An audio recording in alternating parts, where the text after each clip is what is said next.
Efésios 5, de 1 a 10, diz assim: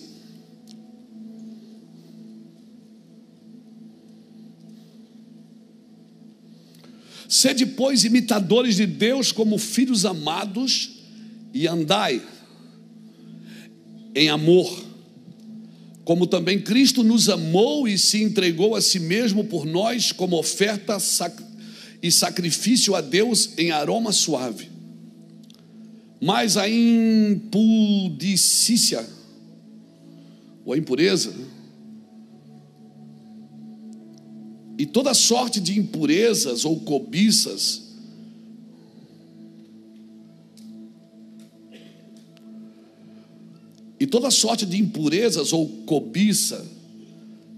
nem sequer se nomeie entre vós como convém aos santos.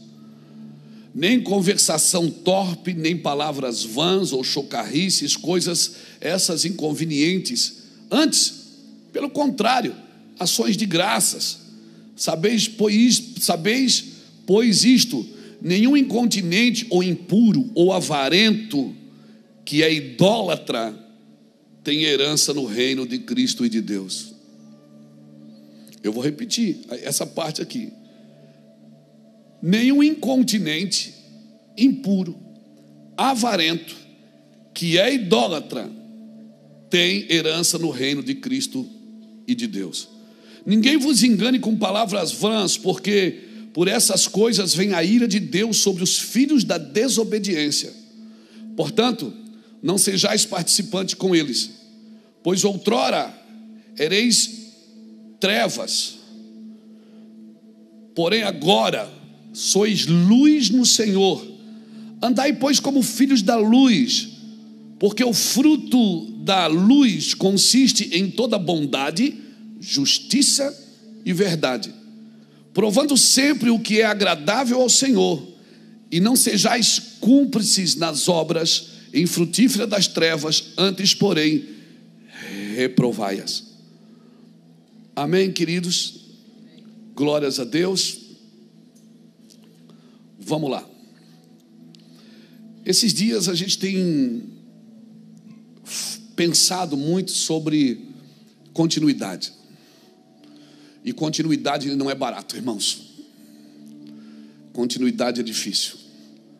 Manter o padrão de pureza, de santidade. Eu fico imaginando, para nós que somos pastores, que a gente acorda de manhã, a Bíblia já está do lado da cama, que a gente pega a Bíblia, eu passo na sala, já tem uma televisão acesa, ligada no som, aí se bota tem música na minha casa inteira, até a Alexa se converteu.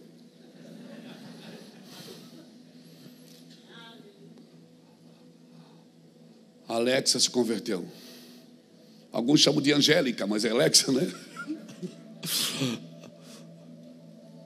Tem som na minha casa inteira, eu ouço música o dia inteiro. Às vezes eu tenho que dizer assim: baixa um pouco isso, para poder meditar. Então Deus tem falado muito sobre continuidade comigo. Irmão, eu tenho 57 anos, faço 58 em fevereiro. Essa casa está aberta há 24 anos, nesse mesmo púlpito, nesse mesmo altar. Há 24 anos nós estamos aqui todos os domingos. Quando não estamos nós, a nossa equipe está ministrando, gastamos o dinheiro nas mesmas coisas. Os nossos amigos são os mesmos, só foi agregando amigos. Nossa família é a mesma, só foi agregando mais famílias. Deus nos deu uma condição melhor para viver, glória a Deus. Mas se tem uma coisa que me, não vou dizer incomoda, porque talvez seja uma palavra muito forte, mas que me faz pensar, é como continuar sendo zeloso, sendo puro, como continuar fazendo a coisa certa. Não é fácil. Eu fico imaginando para nós que somos pastores, que a gente acorda com a Bíblia na mão, ouve som o dia inteiro, está o dia inteiro envolvido. Eu não sei quanto você, eu tenho o hábito de orar em línguas em silêncio, assim, quietinho. Então, estou o dia todo pensando nas coisas do céu. Já é difícil. De vez em quando a gente é atacado assim por tentações terríveis. por setas terríveis. Eu fico imaginando o cara que ele trabalha no negócio, que ele acorda de manhã, ele vai ter que dar com conta, com dívida, com gente que está devendo, com gente que tem que cobrar, com gente que está mentindo para ele. Já é difícil. Para gente que é pastor, que está envolvido com a igreja o dia todo, irmãos, já é uma luta. Eu fico imaginando para as pessoas. E os dias são piores, irmãos. E os dias vão ficar piores. E nós precisamos entender o que é que nós vamos precisar fazer e viver, que tipo de gente nós vamos ter que ser para os próximos anos, para ter uma igreja saudável, um ministério saudável.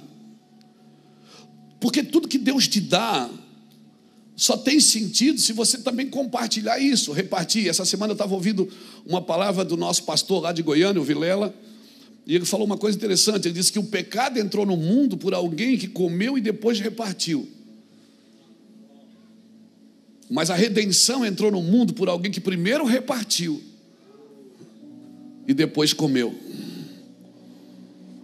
Porque a vida cristã, ela só tem sentido, só dá continuidade se eu entender o meu propósito, que não tem a ver comigo, não tem a ver com encher minha cesta, encher os meus celeiros. Quando o Senhor diz: louco, esta noite pedirão a tua alma e que tu tens guardado. Quando você diz: eu vou derrubar esses celeiros e vou fazer maiores, e vou juntar tudo para mim, o Senhor diz: louco. O Senhor não está dizendo que você não pode ter coisas, que você não pode ter segurança financeira, que você não pode ter estabilidade financeira, familiar, que você não pode. Amor, nós estávamos falando de você agora mesmo.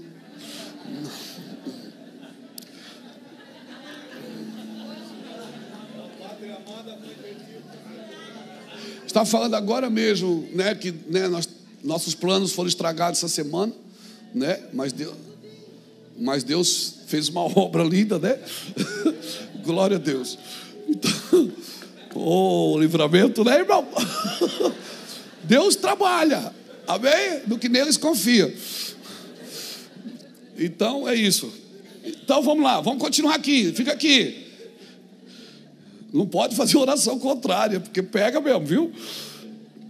Então, tudo que Deus te dá tem sentido se você repartir, se não parar em você. Tudo que Deus te dá tem sentido se não parar em você. Porque se parar em você, já não é vida. Deus não está dizendo que você não pode ter, que você não pode juntar em celeiro, que você não pode comer bem, que você não pode vestir bem, que você não pode morar bem. Não, não, irmãos. Deus tem prazer nisso. Agora eu e você precisamos entender que a vida é assim, o fluxo da vida. Esses dias, domingo aqui, eu falei isso. Enche o seu pulmão de ar. Agora segura. Vê quanto tempo você consegue segurar com o pulmão cheio. É capaz de você morrer com o pulmão cheio de ar. Porque a vida não é encher e soltar. A vida é fluxo. Por isso que você é um rio, não é uma represa. Não pode passar por você e morrer em você. Tudo que passa em você e morre em você, acabou. Você não tem fluxo de vida. A vida é...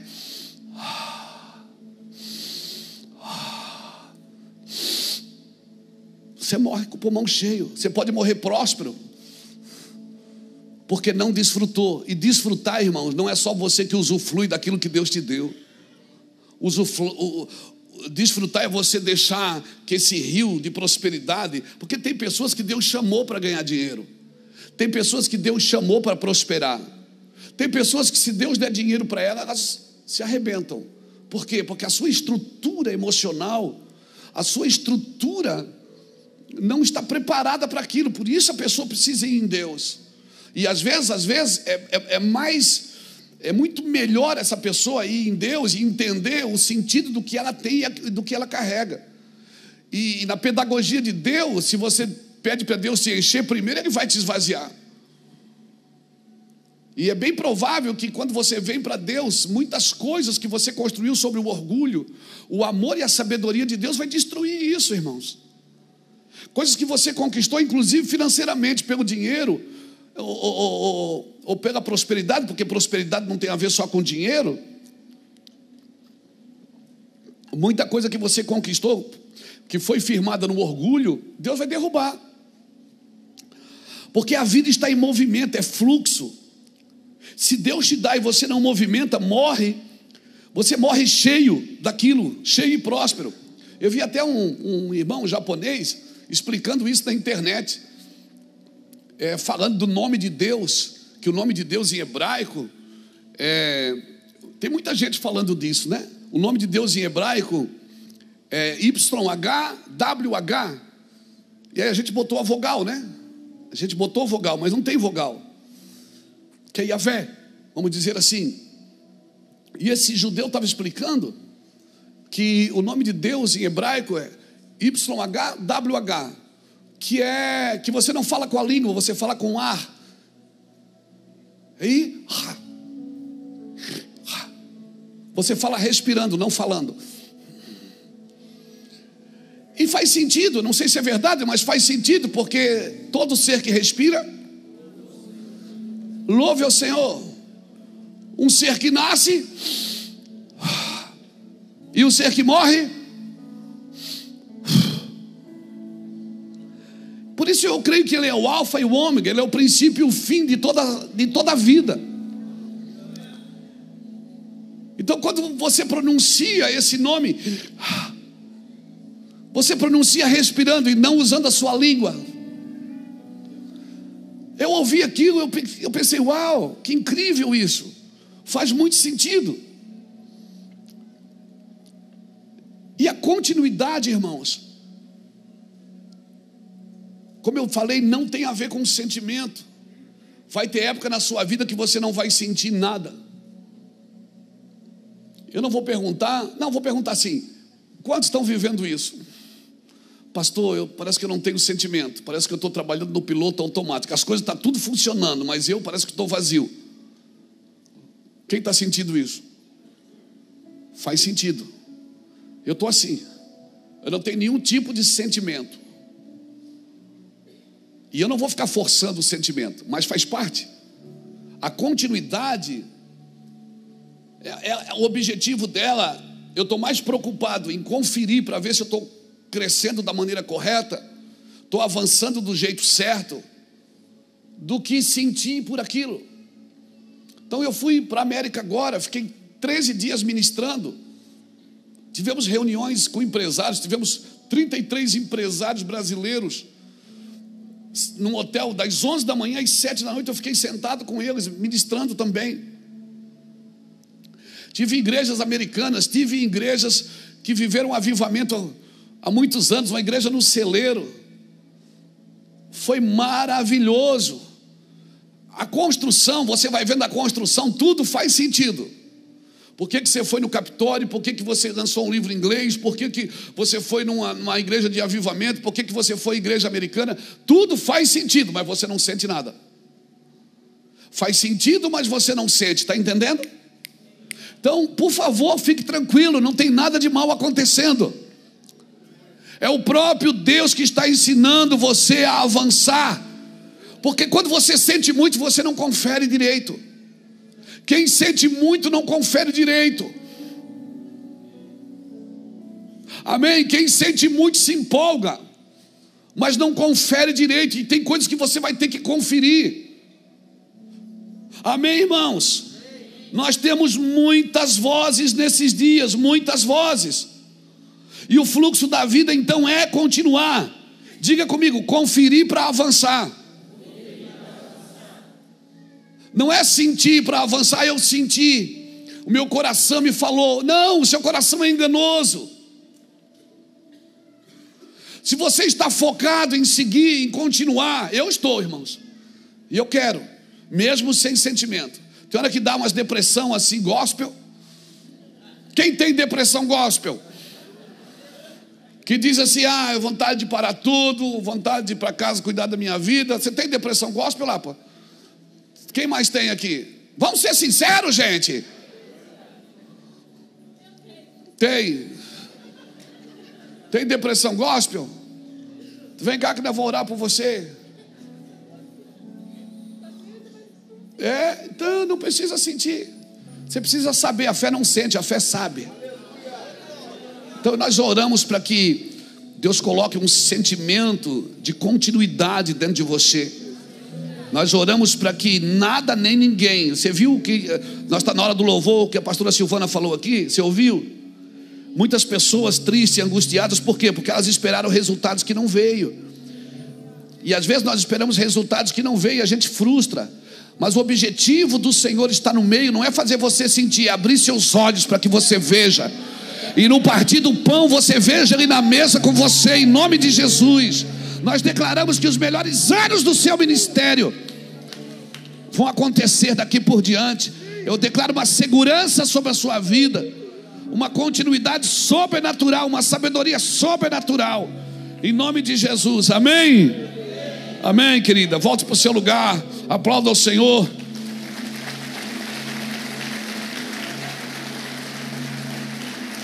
E aí, pessoas que não estão sentindo nada, elas não continuam, elas não têm prazer em continuar. Porque eu vou te falar, ninguém aqui no dia mal você não quer nada, você não quer se esforçar, você quer ficar deitado, você quer estagnar, você quer amarrar o bode ali, você não quer fazer outra coisa. Mas você tem que parar então, porque nós precisamos estar em movimento constante. Agora, para mim estar em movimento constante, sempre avançando, para que eu avance com segurança e saúde, eu também preciso fazer uma revisão constante daquilo que eu estou vivendo. Será que o que eu estou vivendo vai me levar até onde eu desejo? Porque não adianta eu forçar coisas que Deus não quer. Eu estou forçando quando eu deveria estar me esforçando. Eu estou forçando uma entrada que Deus diz, não é por aqui. Descansa, para, relaxa, eu irei adiante de ti, quebrarei as portas de bronze. Ele falou isso para Ciro, você acha que não vai falar isso para você, meu filho? Então uma pausa para a conferência é necessária. Aquilo que você diz, eu vou passar um tempo em oração, em jejum. Orar e jejuar não é só para você ficar mais espiritual. Orar e jejuar, pastor, é para você conferir, contemplar o que é necessário. Deus fazia, não fazia? No final do dia ele parava ou não parava? Ele olhava, contemplava e dizia o quê? E viu Deus que era bom. Ele fazia isso no começo ou no fim? No fim ele parava, contemplava. E por que ele viu que era bom? Porque ele parou para contemplar. E ele fez tudo, e tudo que ele viu que era bom, e tudo ele viu que era bom. Aí ele descansa num dia. A minha pergunta é, Deus se cansa? Então para que ele descansa? Se ele não se cansa, para que ele descansa? Ele descansa para conferir, para deixar um legado para você, dizendo para você, descanso é tão importante que eu trato como mandamento. E aí você quer guardar um dia, você não tem que guardar um dia, você tem que guardar uma pessoa. Você que está cansado e sobrecarregado, vinde a mim e eu vos aliviarei. Tomai sobre vós o meu jugo e aprendei de mim, porque sou manso e humilde de coração. Mas a gente acha que isso é para o membro da igreja, não para pastor. Porque eu já sou pastor, afinal de contas o beabá não é mais para mim.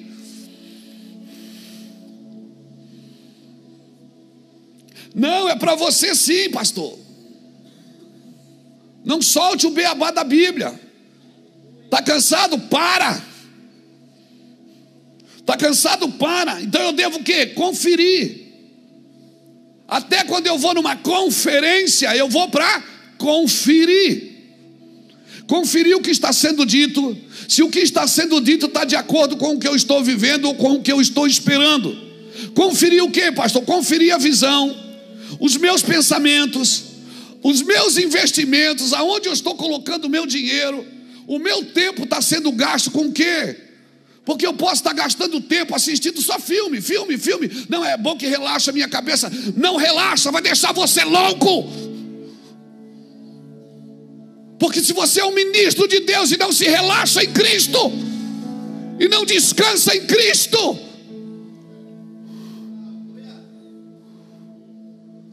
se você é um ministro de Deus e você precisa de paliativos da alma para relaxar,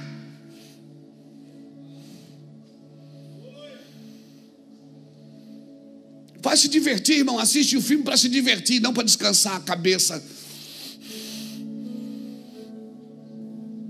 Vai para a praia para se divertir. Sai com os amigos para se divertir. Vai jogar uma pelada para brigar com os irmãos.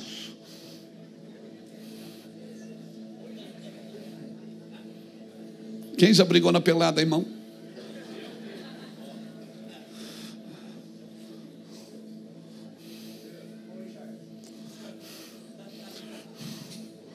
Você está me entendendo? Mas se você quiser descansar mesmo, relaxar mesmo, conferir mesmo, você vai ter que usar o prumo. E eu sei quem tem um prumo. Você vai ter que usar as medidas dele, porque só ele tem as medidas exatas daquilo que ele entregou para você. Não adianta, se Noé tivesse colocado meio metro a mais para lá ou meio metro a mais para cá, a arca tinha afundado. Ela não afundou por 2 motivos. Primeiro, porque foi Deus que deu as medidas. Segundo, porque ela não tinha leme. Quem guiava era Deus.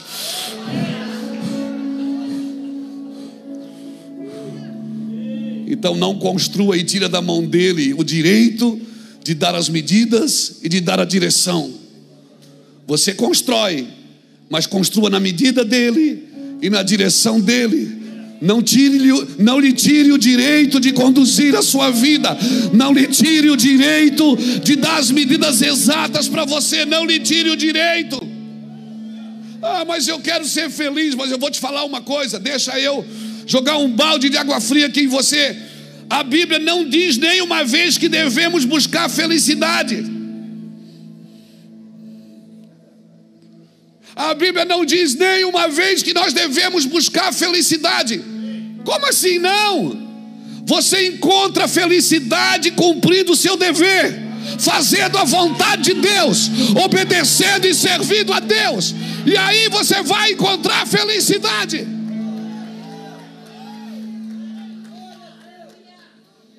Mas não use a Bíblia para buscar felicidade para você.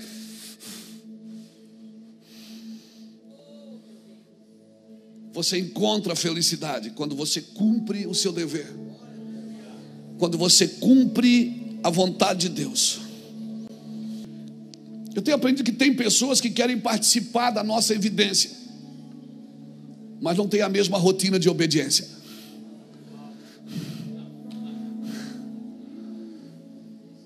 Só participam da nossa evidência, mas não tem a mesma rotina que eu tenho de obediência, que alguns irmãos aqui têm de obediência, de fazer a mesma coisa por muito tempo, até cansar, de levantar o mesmo peso no mesmo lugar. Porque parece que quando não dá mais sentimento naquilo, a gente para e vai fazer outra coisa. Por quê? Porque a gente precisa sentir. Não, você não precisa sentir. Você precisa olhar e ver que você está crescendo.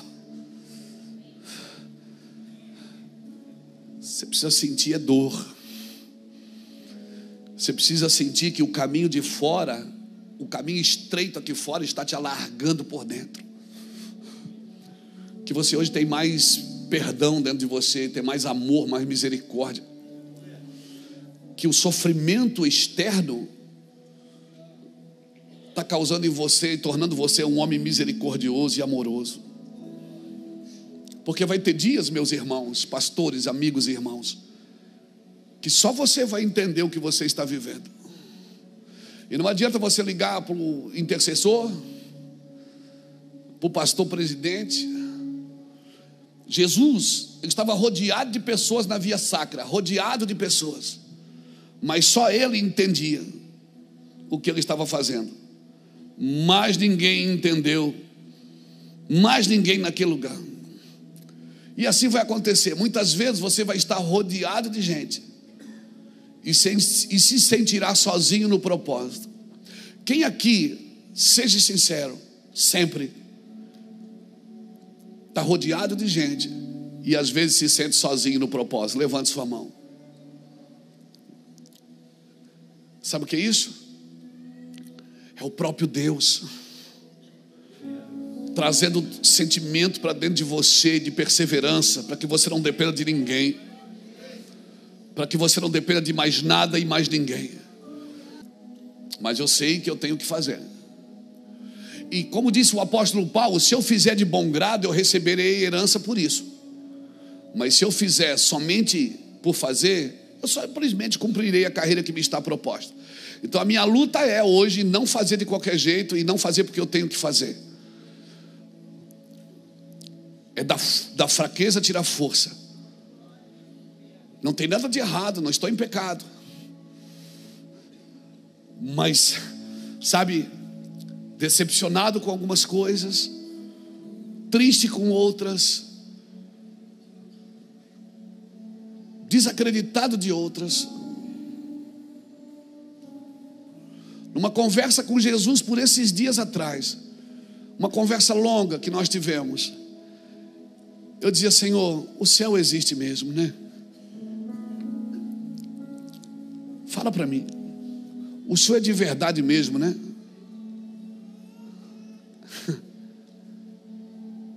Mas você não é o pregador das multidões? Para você ver Deus criando um vazio. Aí tem um monte de gente querendo profetizar para mim. Eu não quero ouvir ninguém, porque eu não quero ouvir voz nenhuma agora. Não tente me consolar. Não tente dizer para mim, porque isso aconteceu por causa daquilo. Cala a boca. Esse é o meu momento de vazio. E é o meu momento. Eu estou abrindo espaço por dentro. Estou entregando tudo. Por quê, pastor? Porque tem que ser assim. A continuidade, a rotina, o sucesso na vida está em discernir o que você quer da vida ou o que você quer só agora. Quem sabe você tem que sacrificar algumas coisas agora para viver o que você quer na vida. Quem sabe algumas coisas não fazem sentido agora. Diga comigo: rotina de obediência. Você não consegue crescer em Deus sem uma rotina de obediência, sem parar para revisar, sem parar para dar uma olhada. Rotina faz o quê? Ela protege, ela pontualiza. Rotina é a certeza da excelência. E se você está sobrecarregado, talvez pode ser que você não está sendo eficaz na rotina. E rotina não tem que ser criada de baixo para cima, é de cima para baixo. O que eu faço tem que estar de acordo com a vontade de Deus, sentindo ou não. Rotina pode ser até flexível, mas a rotina é uma decisão. E eu preciso me submeter. Sem rotina você pode estar perdendo muito tempo. E tempo é algo espiritual. E quem rouba o seu tempo é o diabo. Porque tempo é vida, e o diabo quer roubar a sua vida. Quem te rouba a vida é o diabo. E se eu não estiver comprometido com a rotina, certamente quem estiver comigo também não vai estar. Não tem problema você ter um dia imprevisto. Qual é a sua visão hoje, pastor? Eu vejo muita gente fazendo muita coisa fora da vontade de Deus. Aonde? No ministério, na igreja de Jesus. Muita gente. E eu vou precisar de uma... Os irmãos que são coaches, eles falam muito disso. Mas eu não estou me referindo a isso. Eu vou precisar ser inteligente emocionalmente agora. De usar as emoções certas, com a intensidade certa, na hora certa. Então eu vou te dar um conselho de pastor e de amigo.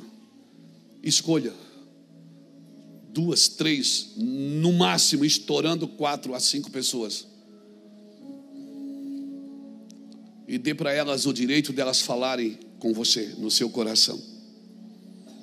Pessoas que caminham perto de você, que estão junto com você. E acima de tudo, pessoas que estão ouvindo a Deus, não pessoas que querem arrumar mais serviço para você. Mas você não falou que eu tenho que continuar? Eu tenho que estar em constante movimento. O problema é que meus constantes movimentos estão me roubando da conferência, de conferir aquilo que Deus estava realmente fazendo e falando. Se Deus não está falando com essa pessoa, eu não devo ouvi-la. Tem pessoas que estão falando a partir da sua própria cobiça. Muitos querem compensar a falta de relação com o excesso de serviço. querem compensar a falta de relação com Deus com o excesso de serviço. E os nossos movimentos na obra de Deus não podem ser fruto dos nossos pensamentos impuros e desejos cobiçosos.